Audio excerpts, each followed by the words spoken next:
자, 먼저 로마서 1장 3절 4절 말씀을 읽겠습니다. 그의 아들에 관하여 말하면 육신으로는 다윗의 혈통에서 나셨고 성결의 영으로는 죽은 자들 가운데서 부활하사 능력으로 하나님의 아들로 선포되셨으니 곧 우리 주 예수 그리스도시니라. 우리가 지난 시간에 복음에 대해서 이야기를 나눴죠. 복음은 뭐냐? 하나님의 아들에 관한 이야기다. 이렇게 같이 이야기를 나눴습니다. 오늘은 예수님이 누구신지에 대한 이야기를 나눌 텐데 지난 시간 말씀에 이어서 보면 계속해서 예수님을 어떻게 표현하고 있는가? 하나님의 아들로 표현하고 있다는 것이죠. 예수님은 하나님의 아들이다. 그래서 오늘 우리가 같이 나눌 첫 번째 주제는 독생하신 하나님 예수라는 제목입니다. 예수님은 하나님의 품속에서 태어나신 유일한 아들, 독생자이시죠. 그런데 요한복음 1장 18절은 예수를 단순한 아들이라 이렇게 표현하지 않고 독생하신 하나님이라 라고 표현하고 있습니다. 요한복음 1장 18절에 보면 본래 하나님을 본 사람이 없으되 하나님 품속에 있는 독생하신 하나님이 나타내셨느니라 이렇게 이야기하고 있다는 거죠. 그러니까 성경은 무엇을 이야기하냐? 예수는 하나님의 아들이자 곧 하나님이셨다라고 표현하고 있습니다. 이 개념이 우리에게는 굉장히 낯설죠. 어떻게 하나님의 아들이시면서 하나님이 될 수 있는가? 그러나 유대인들은 이 개념을 어느 정도는 이해하고 있었던 것 같아요. 요한복음 5장 18절에 보면 이렇게 나와 있습니다. 유대인들이 이로 말미암아 더욱 예수를 죽이고자 하니 뭐 때문에 죽이려고 했죠? 예수님이 자신을 하나님의 아들이라고 주장하고 있었으니까요. 이는 안식일을 범할 뿐만 아니라 하나님을 자기의 친아버지라 하여 자기를 하나님과 동등으로 삼음이러라 이렇게 이야기하고 있습니다. 예수님이 자신을 하나님의 아들이라고 드러냈을 때 유대인들은 신성모독으로 문제 삼아 죽이려고 했다는 거예요. 왜냐하면 예수가 하나님의 아들이면 그것은 예수가 곧 하나님과 동등이요 곧 자신들이 섬기는 하나님임을 의미했기 때문에 그렇습니다. 자기들이 섬기는 하나님이 인간의 몸을 입고 그들을 찾아오셨는데 그것을 인정하지 않고 핍박해서 예수를 십자가에 못 박아 죽인 것이죠. 즉 유대인들은 자신들이 섬기는 하나님, 인간의 몸을 입고 그들을 찾아오신 하나님을 죽인 것입니다. 그렇기 때문에 예수를 하나님의 아들로 인정하는가, 인정하지 않는가 이 질문이 유대인들뿐만 아니라 인류의 역사에 있어서 가장 크고 위대하고 중요한 질문이란 말이죠. 결국은 여기에서 길이 나누어지게 되어 있습니다. 자, 히브리서 1장 3절과 빌립보서 2장 6절에 보면 독생하신 아들을 하나님의 본체요, 본체의 형상이시고 하나님의 영광의 광채로 소개하고 있습니다. 한번 히브리서 1장 3절을 보십시오. 이는 하나님의 영광의 광채시요 그 본체의 형상이시라. 그의 능력의 말씀으로 만물을 붙드시며 죄를 정결하게 하는 일을 하시고 높은 곳에 계신 지극히 크신 이의 우편에 앉으셨느니라. 이렇게 이야기하고 있고요. 빌립보서 2장 6절은 뭐라고 이야기하고 있냐? 그는 근본 하나님의 본체시나 하나님과 동등됨을 취할 것으로 여기지 아니하시고 오히려 자기를 비워 종의 형체를 가지사 사람들과 같이 되셨고 사람의 모양으로 나타나사 자기를 낮추시고 죽기까지 복종하셨으니 곧 십자가에 죽으심이라. 이렇게 이야기하고 있습니다. 그러니까 즉 하나님의 아들 예수 그리스도는 하나님의 생명이요 능력이요 영광이요 빛이 되신다는 거예요. 그분은 하나님과 동일한 본질을 가지신 분이고 하나님의 아들로서 동등됨을 취하신 분이셨는데 그분이 그 동등됨을 취할 것으로 여기지 아니하시고 자기를 비우시고 낮추셨다. 그리고 하나님께 죽기까지 복종하셨다. 이렇게 성경은 이야기하고 있습니다. 또 요한복음 1장 1절을 보니까 아들을 하나님의 말씀, 여기서 말하는 이 말씀을 로고스 혹은 지혜라고도 표현할 수 있죠. 이 아들이 하나님의 말씀이었고 이 말씀이 하나님과 함께 계셨고 이 말씀이 곧 하나님이셨다라고 말하고 있습니다. 그러니까 이런 말씀을 종합해 보면 예수는 누구신가? 독생하신 하나님이시다. 이렇게 표현하는 것이 아주 정확한 표현이라는 것이죠. 자, 두 번째 주제입니다. 하나님, 아들과 함께 이 세상 모든 만물을 창조하시다. 하나님께서 자기 아들을 얼마나 소중하게 생각하셨는가? 여러분, 말씀은 이야기하기를 하나님은 아들과 늘 함께 하셨다. 아들과 모든 것을 함께 나누셨다. 이 아들을 만유의 상속자로 세우셨다. 그리고 그 아들을 통해서 모든 만물을 지으셨다라고 이야기하고 있습니다. 요한복음 1장 2절부터 4절 말씀에 보면 이런 말씀이 나오죠. 그가 태초에 하나님과 함께 계셨고 만물이 그로 말미암아 지은 바 되었으니 지은 것이 하나도 그가 없이는 된 것이 없느니라. 그 안에 생명이 있었으니 이 생명은 사람들의 빛이라 라고 기록해 놓고 있습니다.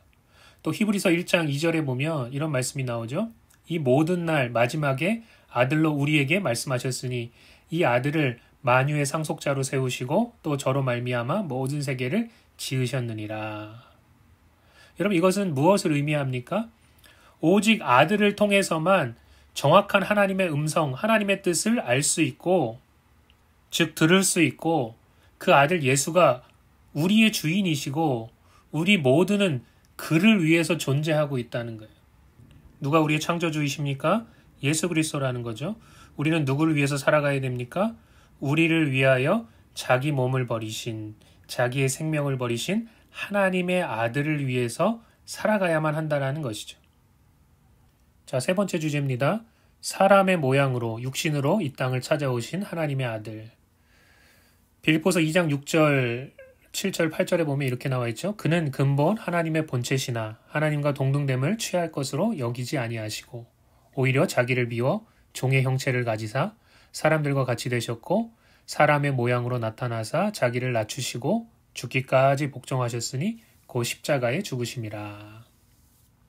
하나님께서 아들에게 자기와 동등한 자격, 생명, 본성, 능력, 영광과 빛을 주셨지만 아들은 하나님과 동등됨을 당연한 것으로 여기지 아니하시고 자기를 비우셨다라고 이야기하고 있습니다.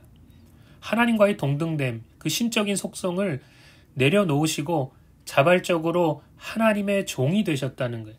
하나님의 아들이셨지만 기쁜 마음으로 하나님의 은혜 가운데서 자발적으로 하나님의 종이 되시고 사람들을 섬기기 위해서 사람의 모양으로 다윗의 혈통을 따라 성령의 능력으로 처녀인 마리아를 통하여 육신의 몸을 입고 이 땅 가운데 태어나셨다는 거죠. 즉 창조주가 사람이 되신 것입니다. 무엇을 위해서요? 사람들을 죄에서 구원하시기 위해서 십자가에서 죽음을 맛보셨다는 것이죠. 자, 그렇다면 네 번째, 왜 하나님의 아들이 종의 형체를 가지고 사람들과 같이 되셨고 사람의 모양으로 이 땅에 오셨는가? 히브리서 1장 3절은 이렇게 이야기합니다. 이는 하나님의 영광의 광채시요 그 본체의 형상이시라. 그의 능력의 말씀으로 만물을 붙드시며 죄를 정결하게 하는 일을 하시고 높은 곳에 계신 지극히 크신 이의 우편에 앉으셨느니라. 이렇게 이야기하고 있습니다. 히브리서 1장 3절 말씀은 예수님이 어떠한 분이신지를 간단하지만 아주 정확하게 설명하고 있습니다. 예수님의 시작이 뭐냐? 하나님의 영광의 광채시고 본체의 형상이셨다는 거예요. 그럼 그분이 창조자로서 어떤 역할을 하고 계시는가? 능력의 말씀으로 만물을 붙들고 계시다는 거죠.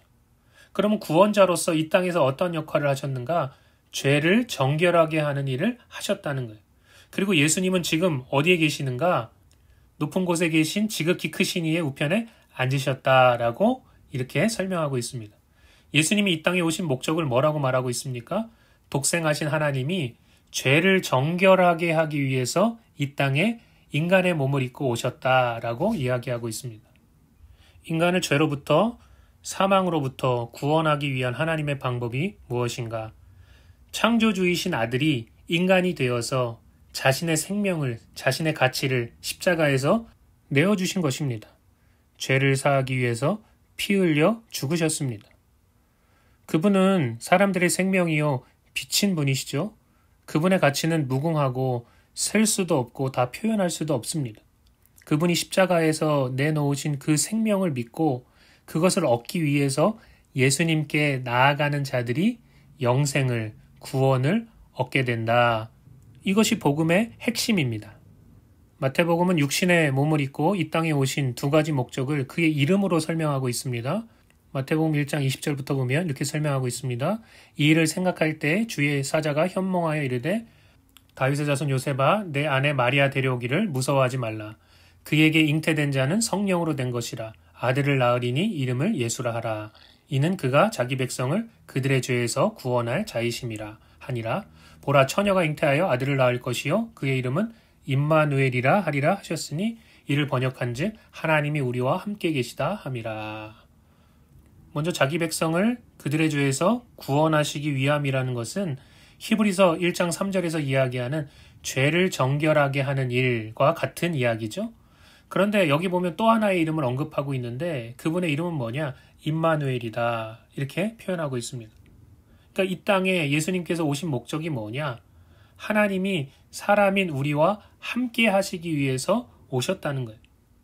그러니까 요한복음 1장 14절도 이렇게 이야기하죠. 말씀이 육신이 되어 우리 가운데 거하심에 우리가 그의 영광을 보니 아버지의 독생자의 영광이요 은혜와 진리가 충만하더라. 말씀이 육신이 되어 우리 가운데 거처를 두시고 함께 사셨다는 거예요. 그 목적이 무엇인가? 우리와 함께하기 원하셨다는 거죠. 우리에게 하나님이 어떠한 분이신가를 진정으로 드러내길 원하셨다는 것입니다. 1장 18절 아까 전에 읽었는데 다시 읽어보겠습니다. 본래 하나님을 본 사람이 없으되 하나님 품속에 있는 독생하신 하나님이 나타내셨느니라. 하나님을 본 사람이 없어요. 하나님이 어떠한 분이신지 그분의 본성을 어느 누구도 정확히 알지 못했습니다. 그래서 하나님을 향한 많은 오해들이 있었습니다. 특히 유대인들을 비롯해서 많은 사람들이 하나님을 그저 무섭고 두려운 분으로 우리를 심판하시는 분으로만 생각했다는 거예요. 그런데 아들인 예수 그리스도께서 이 땅에 오셔서 하나님이 어떠한 분이신지를 정확하게 보여주셨다는 거죠. 예수님이 이 땅에 오신 목적 가운데 하나는 뭐냐? 하나님 아버지를 보여주시기 위함이었다는 것입니다. 그러므로 하나님이 어떠한 분이신지를 알길 원한다면 누구에게 가야 하는가? 예수 그리스도에게 가야 될 줄로 믿습니다. 자, 요한복음 14장 9절을 읽고 오늘 말씀을 정리하겠습니다. 예수께서 이르시되 빌립아 내가 이렇게 오래 너희와 함께 있으되 내가 나를 알지 못하느냐? 나를 본 자는 아버지를 보았거늘 어찌하여 아버지를 보이라 하느냐? 이렇게 말씀하고 계십니다. 자, 그렇다면 오늘 말씀을 요약하면 어떻게 요약할 수 있죠? 예수님은 독생하신 하나님의 아들이요 하나님이시다. 그분은 창조주이시고 만유의 상속자요 주인이시다. 그분의 이름은 예수, 구원자라는 뜻이죠. 또한 임마누엘, 하나님이 우리와 함께 계시다 함이라 라는 이름을 가지고 계신 분이십니다. 우리를 구원하시기 위해서 또 하나님이 어떠한 분이신지를 정확하게 우리에게 보여주시기 위해서 이 땅에 오신 분이십니다. 그렇다면 질문해 보겠습니다. 독생하신 하나님이 왜 자기를 비우고 종의 형체를 가지셔서 사람과 같이 되셨고 사람의 모양으로 나타나셨습니까? 여러분 오늘 듣고 공부한 말씀을 묵상하시면서 진지하게 답해 보시기 바랍니다. 네, 오늘은 예수님이 누구신지에 대해서 그분은 하나님의 아들이시다라는 말씀을 중심으로 성경이 소개하고 있는 예수 그리스도에 대해서 우리가 전반적으로 알아보았습니다. 다음 시간에는 예수는 주시오 또 그리스도시다 라는 말씀을 가지고 여러분과 같이 공부하도록 하겠습니다. 다음 시간에 뵙겠습니다.